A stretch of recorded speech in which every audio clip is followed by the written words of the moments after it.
good evening, good morning, and I say hi to all of you what's watching my video right now. Today we're gonna have a review on the Mordhau. Most games has hand you a sword and point you in the direction of the battalion of foes, feel empowering and heroic. After a few rounds of Mordhau, the prospect of healing once more into the breach seemed one terrifying than anything else. Of all the multiplayer melee games I've played over 3 years, this has decided the highest skill cap and the least patience for those who haven't taken the time to learn its complex, twitch-based combat. The upside to that is feel you do go on a hot streak, you feel like way more of a badass than any those forgiving games can you feel.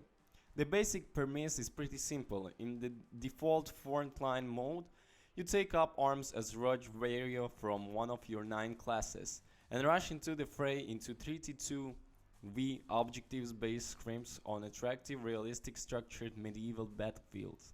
Then you probably die pretty quickly to someone a bit quicker or more experienced than you are respawn, hopefully you having learned something to take forward into your next brawl. Each clash of swords can look deceptively simple, but it's actually high complex in a huge variety of attacks, parries, and counters available to you.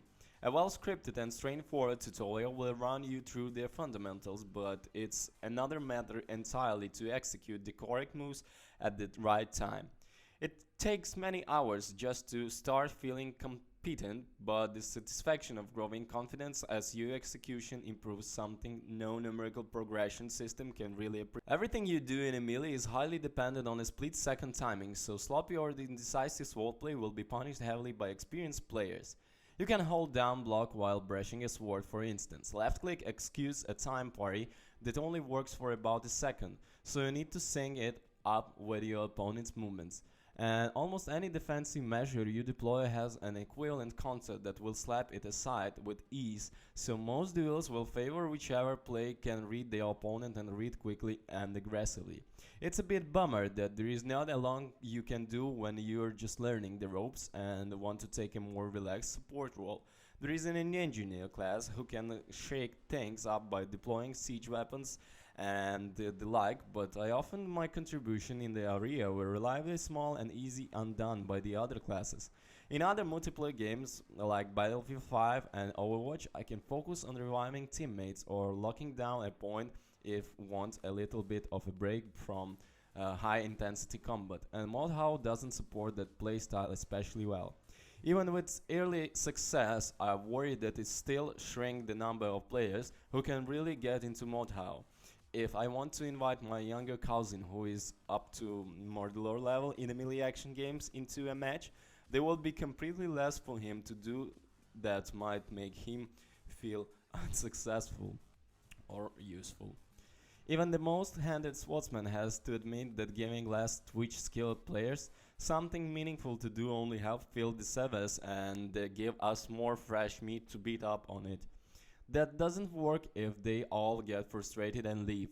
Archery too I found a bit disappointing. Mordhau has gone the road of making arrows very powerful but very difficult to land when.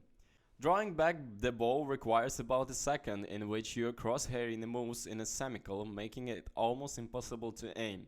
Then gives you a couple seconds of a steady hand before you start to wobble and lose your aim. The projectiles themselves are fairly slow and experience significant drop-off after leaving the string. This comes across as very realistic but not especially fun, and it makes becoming an even somewhat effective archer even more difficult than getting the hand of the melee. The root of the problem is trying to simulate realistic archery in what are ultimately pretty unrealistic conditions. You didn't see a lot of medieval battles with a couple dozen guys in armor darting around in loose formation, changing direction on a dime, jumping over logs and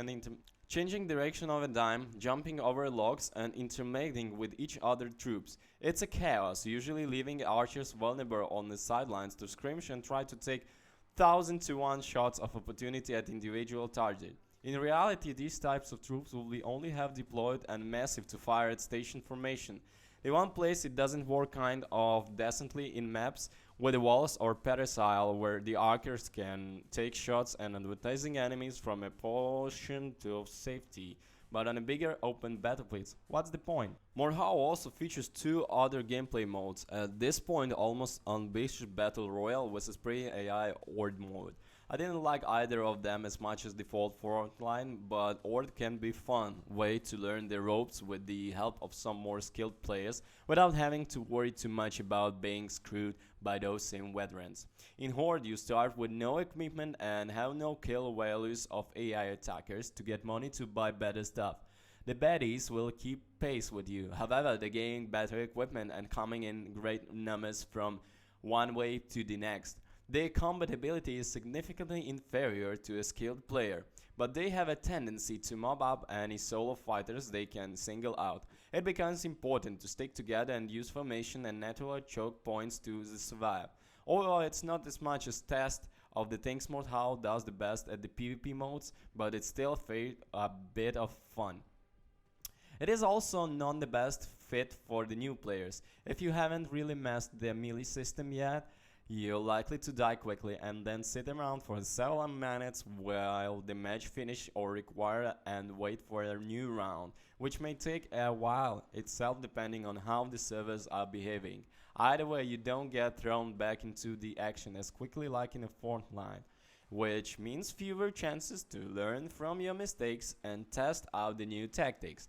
I therefore recommend avoiding it until you're ready, finishing on the top of having frontline matches. If you got the patience to take full advantage of its melee combat, Mordhau can be a treat, especially in the frontline mode. Slashing and stabbing across its beautiful, well-designed maps was really entertaining, and I got. Thanks for watching. Please push the subscribe button and like too. Thank you. Bye.